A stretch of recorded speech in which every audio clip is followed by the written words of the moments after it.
आज हम एक ऐसी कहानी की बात करने वाले हैं जिसमें जो जीवन नायक जी रहा है वैसा जीवन जीने के बारे में हमने कभी न कभी तो अवश्य सोचा होगा। कहानी की शुरुआत में हम इश नामक व्यक्ति को देखते हैं जो अपनी शोध के लिए जंगलों में रहता है। एक दिन घूमते समय उसे एक जहरीला सांप काट लेता है जिससे वह घबरा जाता है और उसका फोन भी गिर जाता है। वह किसी तरह जहर निकालने की कोशिश करता है और भागकर अपने घर पहुंचता है, लेकिन जहर के प्रभाव से वह बेहोश होने लगता है।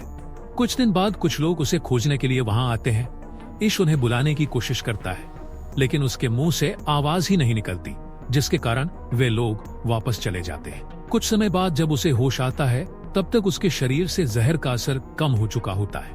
वह तुरंत अपनी गाड़ी साफ कर अस्पताल जाने के लिए निकलता है, लेकिन सड़क पर उसे कोई भी गाड़ी चलती हुई नजर नहीं आती। आगे जाकर उसे पता चलता है कि अब कोई भी इंसान जीवित नहीं बचा है।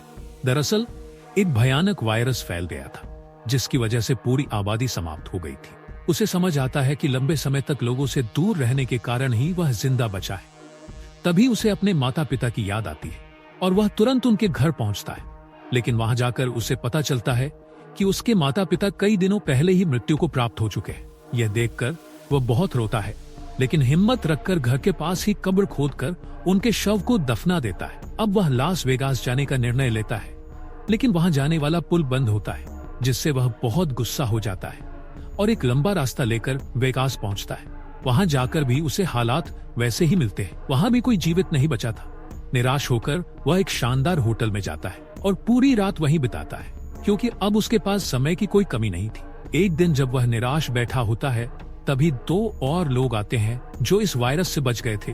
वे तीनों एक दूसरे को देखकर बहुत खुश होते हैं और अपनी अपनी जिंदगी के बारे में बातें करने लगते हैं, लेकिन वे दोनों मरना चाहते थे। जाता है, रास्ते में उसे एक कुत्ता मिलता है जिसे वह अपने साथ रख लेता है। वह नए सिरे से अपनी जिंदगी शुरू करता है।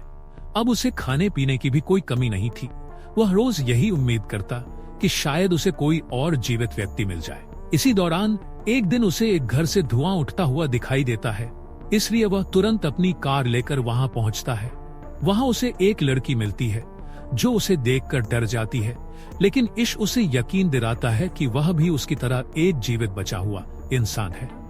फिर वह उसे घर के अंदर आने देती है। उस लड़की का नाम अम्मा था।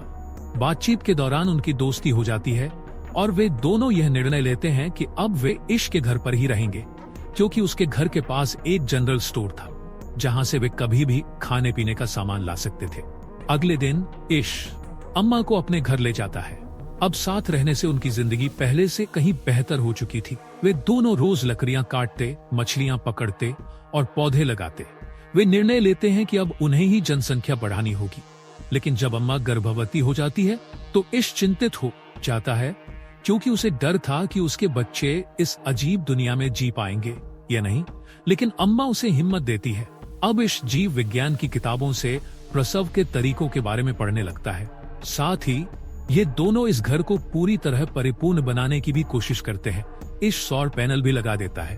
अब काफी समय बीत चुका था। शहर अब जंगल जैसा दिखने लगा था, जिसकी वजह से जंगली जानवर शहरों में आने लगे थे।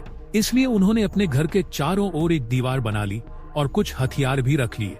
साथ ही उन्होंने कुछ पालतू जानवर भी पाल लिए, जिससे उनकी आवश्यकताएं पूरी हो सके। अब इंसानों के न होने की वजह से प्रदूषण न के बराबर रह गया था और हवा पूरी तरह से शुद्ध हो चुकी थी।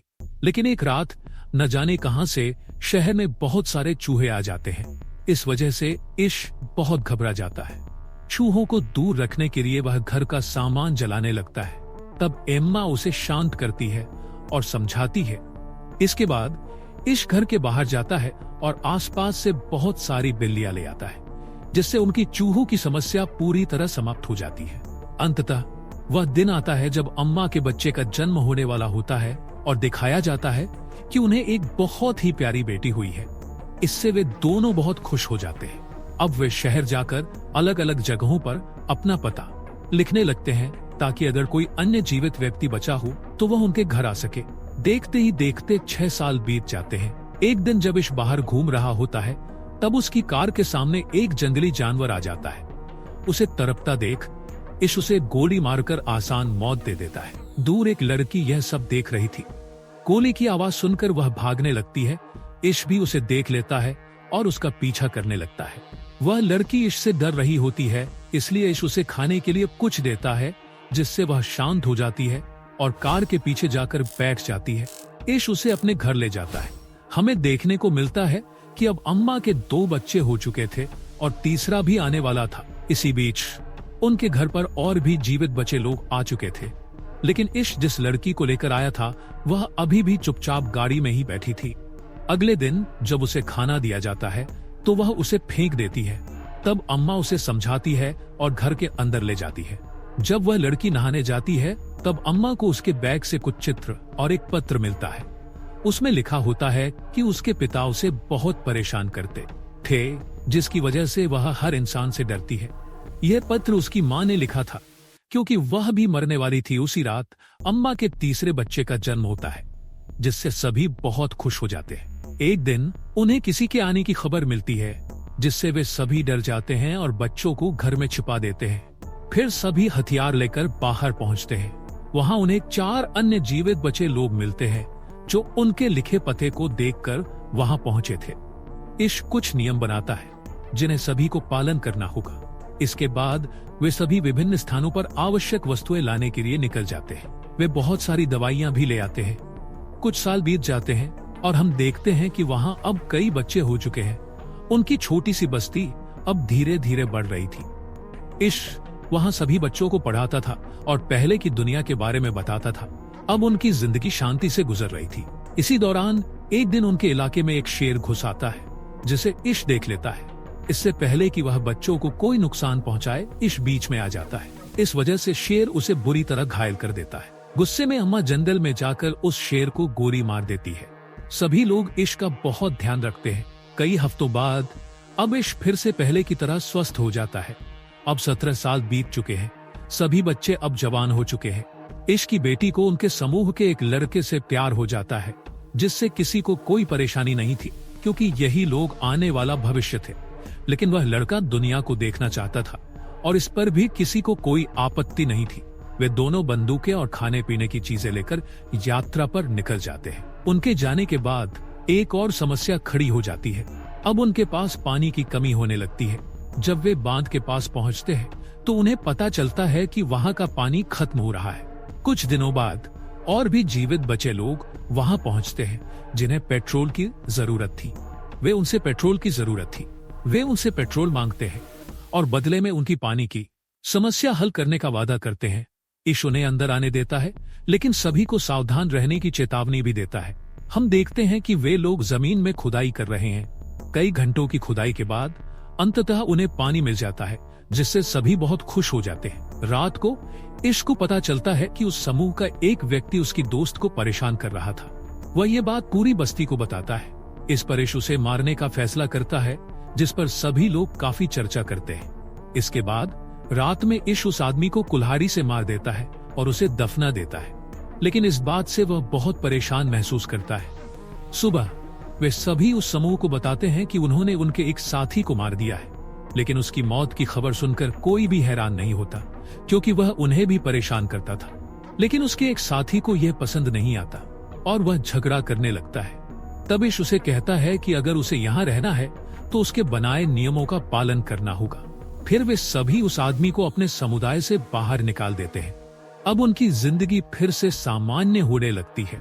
बच्चों ने मिलकर एक योजना बनाई थी, जिसे वे अब पूरा करने वाले थे, लेकिन एक बार फिर मुसीबत उनके घर तक पहुंच जाती है। समुदाय के बच्चे उसी वायरस से संक्रमित होने लगते हैं। समूह का एक डॉक्टर सभी का इलाज करता है, लेकिन इश के बेटे की हालत बहुत खराब हो जाती है। अगली सुबह हम देखते हैं कि इश की बेटी अकेले ही वापस आ गई है। वह रोते हुए अपनी कहानी बताती है और कहती है कि उन्हें एक और जीवित इंसान मिला था, जिसने उसके साथी को मार डाला। अपनी जान बचाने के लिए उसने उस व्यक्ति को मार दिया और फिर घर वापस आ गई। सभी लोग दुखी थे, लेकिन तभी इश के बेटे की भी मौत हो जाती है और समुदाय में कई अन्य बच्चों की भी जान चली जाती है। इस वजह से अब इश गहरे अवसाद में जाने लगता है, लेकिन एक बार फिर अम्मा उसका साथ देती है और उसे संभालती है। उसकी बातें सुनकर इश पहाड़ों पर जाता है और प्रकृति का नजारा देखकर उसे जीने की एक नई उम्मीद मिलती है। उसे एहसास होता है कि वह बच्चों को पहले की दुनिया के बारे में बता रहा था, जबकि उसे इस नई दुनिया की बात करनी चाहिए। घर लौटकर इश सभी को इस बारे में बताता है। फिर उन्होंने मिलकर एक रेडियो बनाया जिससे वे दूर दूर तक संदेश भेज सकते थे। अब वे सभी खुशी खुशी अपना जीवन बिताने लगते हैं। कहानी के अंत में हम देखते हैं कि इश अब अपने पोते के साथ है। यहीं पर यह कहानी समाप्त हो जाती है। तो दोस्तों, कैसी लगी ये वीडियो कमेंट में जरूर बताएं। अगर वीडियो अच्छा लगा हो तो लाइक करें और चैनल को सब्सक्राइब करें। हम मिलते हैं आपसे अगली वीडियो में। धन्यवाद।